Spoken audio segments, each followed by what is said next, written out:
మరి మీ నాన్నగారి విషయానికి వస్తే భీమవరం అంటారు, ఆయన స్టార్టింగ్ స్టేజ్లో బాగా స్ట్రగుల్ అయ్యారండి. అవును అనేవారండి, మా నాన్నగారు అనేవారు ఇలా నేను మెడ్రాస్కి వచ్చి ఒక పూట తిని సైకిల్ వేసుకుని అక్కడక్కడ స్టూడియోలన్నీ తిరిగి చాలా కష్టపడ్డాను. తర్వాత మెల్లగా ఛాన్స్లు వచ్చినాయి. తర్వాత పిన్సెట్టి గారు అదే ఏం సినిమా పేరు చెప్పి నిత్య కళ్యాణం పచ్చతోరణం సినిమా చేశారు. అది జరిగిన తర్వాత మెల్లమెల్లగా స్టార్ట్ అయింది. తర్వాత నోము, పూజ, నా పేరే, అవునండి, నా పేరే భగవాన్, ఇలాంటి కొన్ని సినిమాలు వచ్చి ఆయన్ని పై లెవెల్కి తీసుకెళ్ళింది. అంటే మంచి అందగాడండి ఆయన.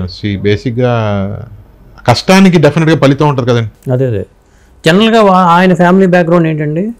మా తాతగారు అదే వాళ్ళ ఫాదర్ మదర్ అండి. మా నాన్నగారికి ఒక ఎల్డర్ బ్రదరు, ఇద్దరు యంగర్ బ్రదర్స్ అండి. ఒక యంగర్ బ్రదర్ చనిపోయారు, అంటే అప్పుడే ఆయన ఉన్నప్పుడే. సో మిగతా బ్రదర్స్ కూడా చనిపోయారు. తర్వాత మా నాన్నగారికి ముందే చనిపోయారు. ఇప్పుడైతే నాకు కాంటాక్ట్ వచ్చేసి మా చిన్నాన్నగారు ఉన్నారనమాట, వాళ్ళ అబ్బాయి, ఆయనతో నాకు కాంటాక్ట్ ఉంటుంది. నాకు మిగతా వాళ్ళు ఎవరితో కాంటాక్ట్ లేదండి. నాకు అంటే నేను భీమవరం కూడా ఒకసారి ఏదో అలా వెళ్ళేసి వచ్చాను, కానీ ఎప్పుడు. అంటే నేను విన్నది ఏంటంటే సినిమా రంగం రాకముందే ఆయన వేరే పెళ్లి చేసుకున్నారు అంటారు మీ నాన్నగారు. నేను విన్నానండి, కానీ నేను మెడ్రాస్లో పుట్టి పెరిగాను. అండ్ నా ఫాదర్ ఎప్పుడు అలాంటి విషయాలు నాతో షేర్ చేయలేదు. నేను విన్నానండి. ఇలాగా మా నాన్నగారు చనిపోయిన తర్వాతే కొన్ని మీడియా అండ్ ఈ యూట్యూబ్ ఛానల్స్లోనే ఇలాగ ఎవరో ఒక ఆవిడ ఉన్నారు, కానీ అది ఎంతవరకు నిజమో మా అమ్మగారికి తెలీదు, నాకు తెలియదు. ఇప్పుడు మీ అమ్మగారు ప్రయత్నించారా? పోనీ ప్రయత్నించారండి, ఎవరు ఏంటని కనుక్కోవడానికి ప్రయత్నించామండి. కానీ అక్కడ కనుక్కున్నప్పుడు అలా ఎవరు లేరమ్మా, అప్పుడెప్పుడో ఎవరో ఉన్నారని వింటున్నాం మేము కూడా, అది ఎంతవరకు ట్రూత్ అని మాకు తెలియలేదని చెప్పారండి. మొత్తానికి అలా జరిగింది అంతేనండి. మెడ్రాస్లో మీ ఇంటి దగ్గరలో ఎవరెవరు ఉండేవాళ్ళు ఆర్టిస్టులు? మనది హబీబుల్లా రోడ్ అండి. మన రోడ్లో వచ్చేసి వడ్డే రమేష్ గారు ఉండేవారు. ఇటు పక్క ఆలి అని ఉండేవారు, యాక్టర్, చైల్డ్ ఆర్టిస్ట్గా. అవునండి. నేను ఆయన సైకిల్లో ఆయన నన్ను ఎక్కించుకుని తిప్పేవారండి, అంత క్లోజ్ అనమాట నాకు. స్ట్రగుల్ అయిన రోజులు. అవునండి. చాలా మంచి మనిషి అండి, అంటే కలుపుమూర్తనంగా ఉంటారు, పాజిటివ్ మైండ్. అవునండి. అండ్ తర్వాత అది టీ నగర్లో వచ్చేసి చిరంజీవి గారి ఇల్లు ఉండేదండి, విజయశాంతి గారి ఇల్లు, సుమలత గారి ఇల్లు. ఇటు పక్క చూస్తే దాసనాన్ రంకుల ఇల్లు, ఎన్టీఆర్ గారి ఇల్లు,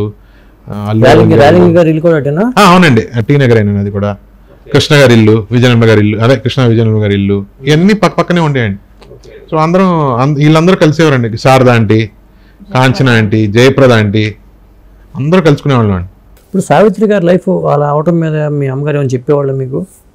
లేదండి, అంత చెప్పలేదు. కానీ కూడా మంచి సాన్నిహిత్యం ఉంది కదా. అవునండి, ఉండిందండి. ఈ సినిమా మహానటిని సినిమా చేసిన డైరెక్టర్ గారు ఉన్నారు కదండి, ఆయన వచ్చి కొన్ని టిప్స్ అడిగారండి.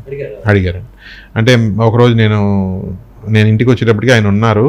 అసలు ఏంటి మీకు సావిత్రి గారి గురించి ఏం తెలుసు అని చెప్పినప్పుడు, ఆవిడ చాలా కష్టపడ్డారు, చాలా పెద్ద నటి, కొంచెం లాస్ట్ స్టేజెస్లో కొంచెం కష్టపడ్డారు అని చెప్పారండి. వాళ్ళ అమ్మాయి చాముండేశ్వరి గారు మా అమ్మగారు బాగా క్లోజ్ అండి.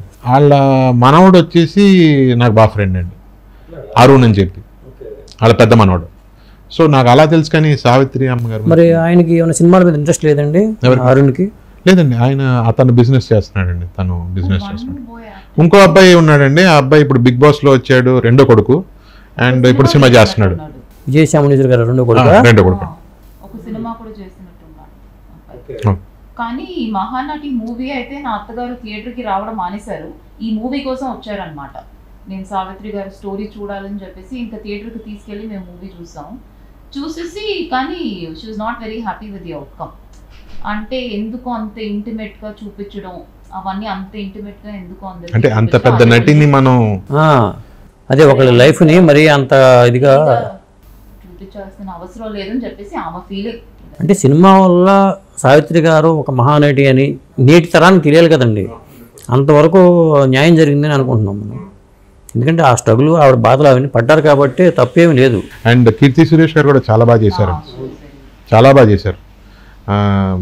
మా మదర్ అయితే చాలా మెచ్చుకుంది, ఆ అమ్మాయి అసలు అల్టిమేట్గా చేసింది. దుల్కర్ సల్మాన్ కానీ ఇద్దరు బాగా చేశారండి.